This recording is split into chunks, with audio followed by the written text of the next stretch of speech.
This is NBC Palm Springs. Thank you, Jerry. Remember the song, "One is the Loneliest Number You'll Ever Know"? Yeah, Three Dog Night, right. Well, it turns out loneliness is an epidemic, and it's becoming a major health threat. Our favorite life coach, Laya Raznick, is here and back with some advice on the subject of loneliness. It's good to have you with us. Thank you very much. So loneliness, I mean, if you're alone, it doesn't mean you're lonely. No, not necessarily. Loneliness is an emotional experience that someone's having, a separation feeling. Something internal, right? Internal. It's an internal experience. And how do you know that you are lonely? You know, that's probably something that someone decides on their own. It's an emotional longing for something.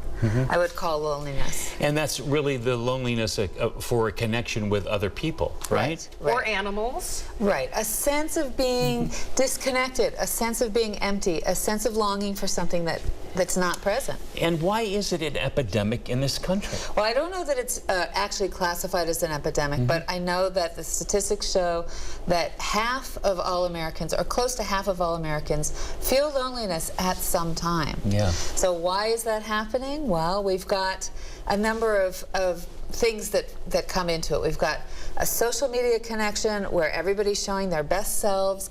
Everybody looks like they're winning. We start to be competitive. We start to measure our own lives and feel like they're not good enough. That's one part of it. Sometimes I feel depressed after perusing Facebook or Instagram. It's just a natural reaction. Like, my life doesn't look as good as this one. But there's more.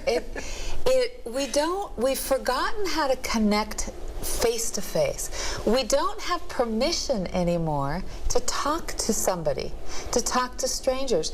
There's so many people, and we've become so isolated, you know, in some ways giving everybody space, you know, giving everybody privacy.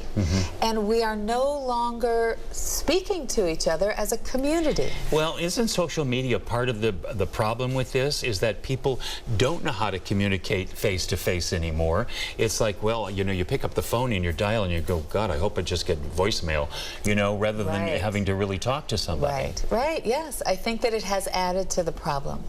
And I think also that, and research shows that our work schedules, we're not marrying as much in our country. We're not having as many kids. We don't have as much group community connection as we used to, and it's leading us to feel lonely. Even family, I know this is a problem because these days a lot of people move away from their parents, live across the country. Yes, you know, so now our connection is through FaceTime rather than seeing each other. Right. Yeah. And then part of it is when, you know, the holidays come, you know, there's that pressure to be joyful and everything else, and then you've got to travel to get to family that may be on a different coast, and it just, you know, creates even, you know, probably more of that stress. Yeah, we need to learn to be a little bit more real with each other, right? And that brings connection.